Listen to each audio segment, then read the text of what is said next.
What's up, guys? Welcome to your 51st Android tutorial for the new Boston. Again with me, Travis. What we're going to do in this tutorial is basically set up a menu for a menu class for the most part. So what I want you guys to do first is right click on your resource folder, and we're going to add a new folder to this that's going to hold all of our menus that we will create, which will probably just be one. Again, make sure you select the resource folder and in all lowercase type menu. Hit finish. And then in our menu class, we're going to add an XML file to this. So we're going to go Android XML file, or you can go to other Android and then Android XML file. And this is just the same way we set up a layout. And generally our layout would be clicked, but now as you can see, the menu is clicked. So it kind of knows what we're doing. And then we're just going to say cool menu, something like that. Underscore menu.xml. Again, all lowercase. And then you'll save yourself some headaches. Now what we're going to do is just click over into the actual XML code instead of our layout like that, and within our menu, as before, we'd see like linear layout here, but now it knows that it's a menu as well. So we're going to set up some items within our menu. As you do the open or greater than sign, you can see it takes a group or an item. We're going to set up some items. First thing we want our item to have is a title. So instead of saying text equals, it's actually title when we're working with menus. And we're going to say about us, something like that. And then we also need to say Android ID, and we set this up just like every other time, at plus ID / and then about us is what we're going to refer to our ID as. Then just to show you guys some other stuff, we can say Android, and then for example, numeric shortcut. If they have a keyboard on their phone, they could press like number 1, 2, 3, or whatever we set this equal to, such as 1. If they press the number 1 when our menu is inflated, it's going to select this item.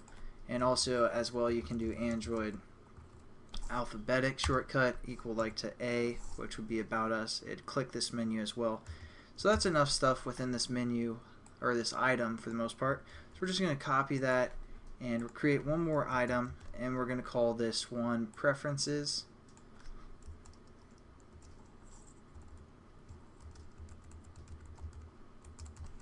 And then for the ID, we're going to say preferences, and then just change. I'm just going to delete these because I don't really care about those for the most part. My phone doesn't have a keyboard, it's just touch screen, so my mouse keeps dying on me, so can't really select stuff as well. Alright, so there we go. Got our 2 items set up. Just exit out of there, and as you can see, we have our menu called cool menu. Now I want you guys to open up the menu class that we set up, and as you guys noticed in the last tutorial, I haven't really thought through this whole tutorial series that much because I was getting that error, and for this one we're kind of going to get an error as well, but it's not going to be a big deal. And I'm also going to minimize all of these methods within here and our variables, and you can do that right here by these buttons next to our blocks of code, and just minimize it, then minimize our onCreate method, minimize our onList item click method, and it kind of cleans up your code. So they're still there, obviously, so you can, maximize and minimize. Then we're just going to go within this bracket here, and we're going to right click, and we're going to go down to source again, override, implement methods, and it's not under a list activity, it's under a regular activity. We have a method called on options. What is it? On create options menu. Let's look for, yeah, that's right here, sorry. On create options menu, and that's where we're going to set up our menu for the most part. As you can see, it takes a menu variable within its parameters, and this is where I said I kind of wasn't thinking, for the most part, wasn't thinking through. And so basically all it does is it defines a menu variable called menu lowercase, and as you can see, it has the Android.view, so it's kind of more specific, because if we didn't include that, for example, like this, what it'd be referring to is this class that we set up called menu, which is not what we want. So we probably should have labeled this class something different, like my menu or something, because there's an actual class called menu from the Android SDK. So thankfully it kind of imports that for us as well. It's going to know it's talking about the SDK menu class, not our menu class. And then it's going to set up this variable menu that we can work with, but we aren't going to really worry about that. Now what I want you guys to do is, this is pretty important for now, so delete this return for this first line of code that most likely got imported. Delete that, otherwise we're going to get an error. And I'm just going to leave it there to show you guys, because a lot of times people like watch the tutorials and they get an error and they don't know where they messed up. So I'll show you to you guys one more time that we need to delete that. What we're going to set up within our bracket is something called a MenuInflater, and this is going to inflate our menu for the most part. So we're going to say MenuInflater, and we're going to say blow up, I don't know, something like that.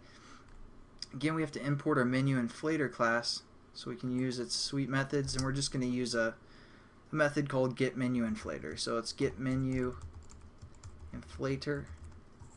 This will kind of just be a method that we can use. So now we can say blow up dot inflate, which is a method from the menu class or MenuInflater class.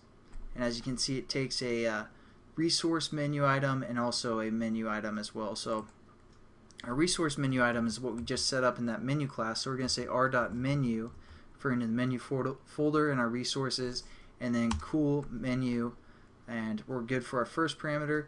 Again, our second parameter, it gave us some data. We're going to use that data. That gives us, and they labeled that data menu, all lowercase, so that's what we're using there. And basically all we have to do now is get rid of that error, because again, if you guys weren't paying attention, this is where we fix this. So just delete the return, and then down below we're going to say return true, and then a semicolon.